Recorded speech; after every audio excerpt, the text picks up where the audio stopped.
Thank you for tuning in to the Force Production Powerlifting Channel. My name is Lawrence Malchev, and this is Week 10, Day 3.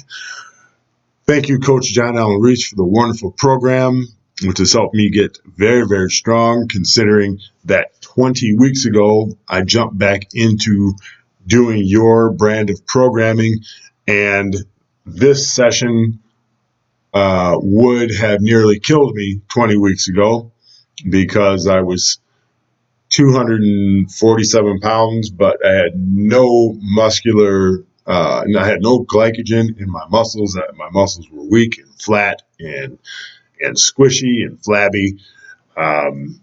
And now I'm full of glycogen and ready to rock and roll. I'm conditioned. I'm ready to compete 8 days from now on the 6th of April at Motor City Iron Gym. I also was able to do 12 dips in a row unassisted by any bands today, so it was a good day. A lot of firsts, a lot of different changes in my mentality when it comes to lifting. And today, for this 290 for a 5x5, my attitude was smash every single rep to the best of my ability, blast out of the bottom of that hole, and just attack the air above me. But also, my mentality has changed with my approach to my technical ability because I'm paying attention to where my scapulars are in relation to my midfoot. Trying my best and succeeding a little bit more now than not to keep my scapulars directly over my midfoot, because that helps me drive out of the bottom of the squat much, much better, much, much cleaner. My butt's not shooting up as much for the majority of the reps. I would say I'm about 70% where my butt doesn't shoot up at my top sets. I need to bring that to 95%, so that's a work in progress.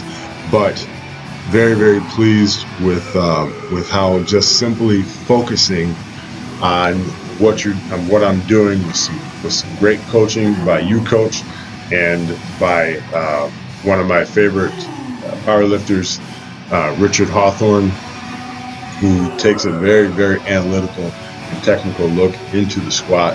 You guys both think the same way, and that has benefited my movement under the barbell, whether it's a straight bar or a safety squat bar, immensely. So thank you, Coach. And if I could get Richard Hawthorne to start watching my videos, that would be awesome. Maybe I have to just keep on kicking ass, and he might start paying attention to my videos, huh? But back to reality here, and these just felt really, really good today.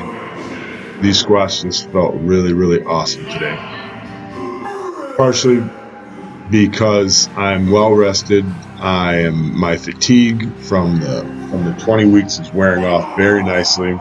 I don't have to do a mock meet coming up this Sunday. That means I'm just going to be getting more and more well rested, feeling more and more ready to go 8 days from now. So it should be a good meet if I show up and I show up to compete. I show up to play and just bring all the good things from this last 20 weeks. Leave all the negative things behind. Just show up and have fun, but also show up to seriously push myself to the limit within reason. Leave just a little bit in the tank so I can start the next training session, because I'm going to be doing a cut again. I'm going to be cutting my weight down to the 215-pound Larry that I would like to be for the next, say, 20-25 weeks. And if I need to cut more after that, then I will do so. But I want a flatter stomach, so time to get busy again. All right. Here, 435 for 5x5 rack pulls from the mid shin. These felt incredibly awesome, incredibly easy. I had some really good music playing. I can't remember. Well, I wasn't playing it; somebody else was playing it, but really getting me hyped. Really had me excited to do these rack pulls. You can tell a couple of times I got my head bobbing pretty good. Yeah, I think right there. And these came off super easy. I did the last 3 sets beltless because I like going beltless. It helps me remember how to brace, and then when I put that belt on super ridiculously tight, it's hard for me to get in position, but I do get in position. And once I get in position with that belt on and I get full expansion of my midsection into that belt, I feel like I can lift a ton. So as you can see, the belt, I'm moving it better actually without the belt.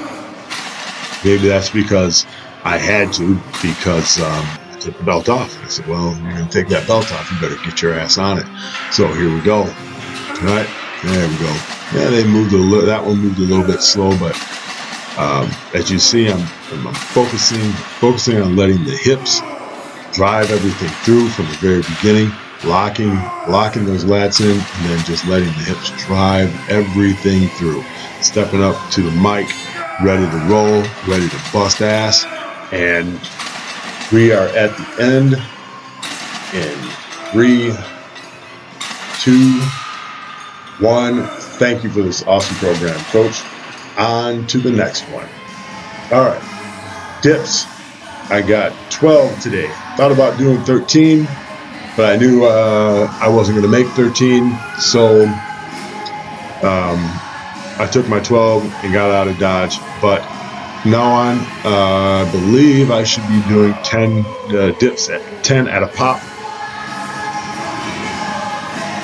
Those make me feel good, and yeah, got no problem with that. And I forgot to chop out this part. I forgot to edit this part out, but I'm not going to go back and redo all this talking that I just did. Actually, it's kind of funny. The lifter right there that you can see, he's got the red band on his arm. His son, who's like 3 years old, is strolling around in his little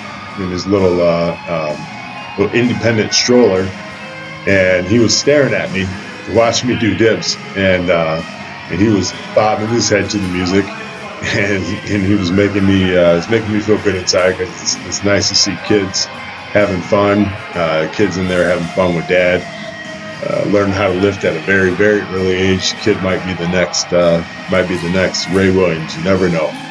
Let's hope, right? Okay. Back to the dips. Yeah, so actually I did 27 dips instead of 25.